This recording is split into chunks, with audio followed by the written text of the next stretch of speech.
ఇండియాలో on average ఒక person 1500 నుంచి 3500 వరకు గవర్నమెంట్ కి ఎవ్రీ మంత్ ట్యాక్స్ పే చేస్తున్నాడు. ఇది నేను చెప్పడం లేదు, గూగుల్ చెబుతుంది. ఇక్కడ ఒక చిన్న ఎగ్జాంపుల్ తీసుకుంటా, నేను మా విలేజ్ తీసుకుంటా. మా విలేజ్ లో 3000 మంది జనాభా ఉన్నారు. ఒక్కొక్కరు 1500 రూపాయలు ట్యాక్స్ పే చేస్తుంటే ఎవ్రీ మంత్ 3000 మంది ఎంత ట్యాక్స్ పే చేస్తున్నట్టు 45 లక్షలు. ఇంకా ఇయర్లీ క్యాలిక్యులేట్ చేసుకుంటే 5,40,00,000. ఈ 5,40,00,000 సరిగ్గా యూజ్ చేస్తే ఏమేం చేయొచ్చు అంటే మంచి ఇన్ఫ్రాస్ట్రక్చర్, రోడ్లు, కాలువలు అండ్ మంచి ప్యూరిఫై వాటర్ అనేది జనాలకి ప్రొవైడ్ చేయొచ్చు. ఇంకా ఎడ్యుకేషన్, ప్రెజెంట్ టెక్నాలజీకి తగ్గట్టు ఎడ్యుకేషన్ అనేది చిల్డ్రన్స్ కి ప్రొవైడ్ చేయొచ్చు. ఫ్రీగా స్కాలర్షిప్స్ కానీ ఇవ్వచ్చు హైయర్ ఎడ్యుకేషన్ కి. ఇంకా హెల్త్ కేర్, ఎమర్జెన్సీ సిచ్యువేషన్స్ కి ఒక అంబులెన్స్ అనేది పెట్టుకోవచ్చు. ఇంకా ఫ్రీ మెడిసిన్ ఇవ్వచ్చు, చిన్న హాస్పిటల్ అనేది మనమే బిల్డ్ చేసుకోవచ్చు. ఇంకా ఎంప్లాయ్మెంట్ పరంగా వస్తే యూత్ కి బిజినెస్ పెట్టుకోవడానికి లోన్ ఇచ్చామనుకోండి, ఇంకా బిజినెస్ పెట్టుకుంటారు. బిజినెస్ పెట్టుకుంటే ఆటోమేటిక్ ఎంప్లాయ్మెంట్ అనేది జనరేట్ అయ్యింది. ఇంకా ఫార్మర్స్ కోసం కోల్డ్ స్టోరేజ్ అనేది బిల్డ్ చేయొచ్చు అండ్ ప్రెజెంట్ టెక్నాలజీకి తగ్గట్టు మిషనరీ గానీ ప్రొవైడ్ చేయొచ్చు. ఇంకా కరెంట్ విషయానికి వస్తే ఒక పెద్ద సోలార్ ప్లాంట్ అనేది బిల్డ్ చేసుకొని విలేజ్ మొత్తానికి ఫ్రీగా కరెంట్ అనేది ప్రొవైడ్ చేయొచ్చు. ఇంకా ఇలా చెప్పుకుంటా పోతే చాలా ఉన్నాయి, చాలా వస్తానే ఉంటాయి. అంటే మనం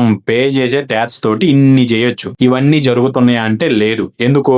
మనం క్వశ్చన్ చేయటం లేదు. మనం ఎప్పుడైతే క్వశ్చన్ చేస్తామో పొలిటీషియన్స్ ని, అప్పుడే ఆటోమేటిక్ ఇవన్నీ మనకు వస్తాయి.